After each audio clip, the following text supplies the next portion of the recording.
Hi, I'm Katie Ziskind. I own Wisdom Within Counseling in Niantic, Connecticut. You can learn more about us at wisdomwithinct.com. If you have a child who's come out as transgender, you might be concerned. You might want some education and someone to help guide you as parents through this process of clarity and possibly them coming out and transitioning. So in this video, we're going to talk about some of these important things around being LGBTQIA plus affirming. So a lot of times this can happen between spouses. So maybe your spouse said, hey, I'm bisexual or I'm pansexual, and there's now this change in your marriage and a new label, a new identity to your family unit. For a parent, if you have a teenager who is maybe coming out as transgender, may also be experiencing anger, a low self-esteem, depression. They're kind of holding themselves up in their room and withdrawing from your family, and it's really concerning you and causing you to feel a variety of intense, really intense feelings too as a parent. So we specialize with families who have a child who is transitioning or wanting to transition or coming out, and we work with you through the stages of what that process could look like, and also start by helping you gain confidence and clarity.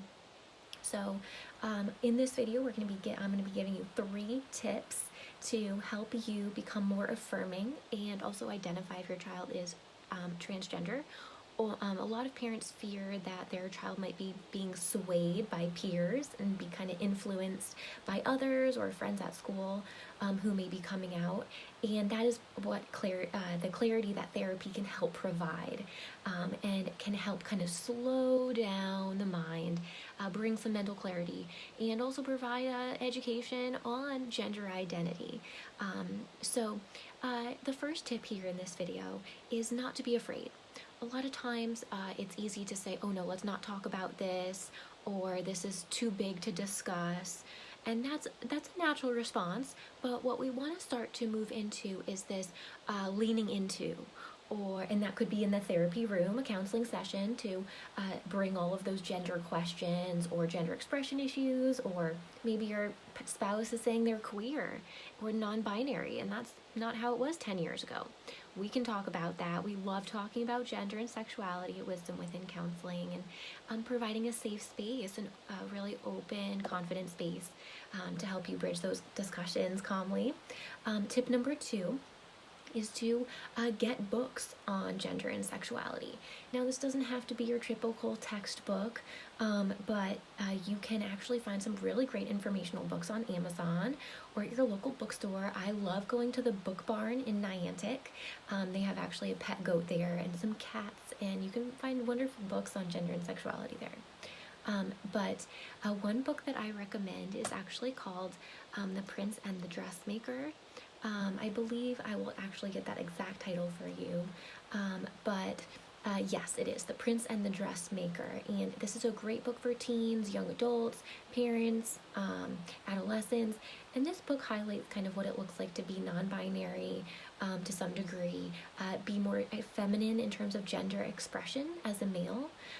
So I won't tell you the end, but the prince in the book has quite a lot of weight on his shoulders to be a prince and be a man and exemplify what it means to be a man. And so in this book, he kind of wants to wear dresses, and so that the story plot line goes from there. But it is a book on the theme of gender expression and males being confident in female, more oriented gender expression ways. So great book, highly recommend it. So get books on gender and sexuality. I'm going to list off a couple other books that I recommend on this topic if you're looking for more education. The first one is The Gender Book. You can go to thegenderbook.org, and very awesome, educational, teens and above. Call Me Max is a book about a transgender male child that wants to switch from his biological name over to Max. And that's great for children. Another children's picture book is called Sparkle Boy. Sparkle Boy is a great book, again, about that feminine gender expression. Tip number 3 is to know that these things are okay to talk about, and therapy can be a great resource for you and your families to start to feel more connected and also to bring a sense of playfulness when there might be anger and tension right now around these topics. So I would love to talk with you on the phone and get you set up with one of the amazing therapists on our team at Wisdom Within Counseling.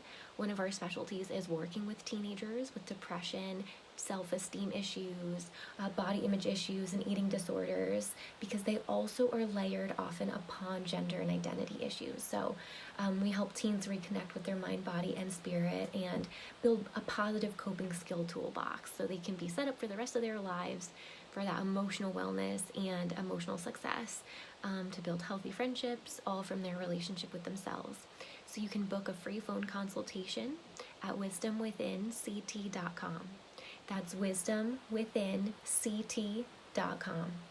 And we would love to help you become more LGBTQIA plus affirming, whether, you're loving someone who is coming out, or if you're in a same-sex marriage and struggling and feeling lonely.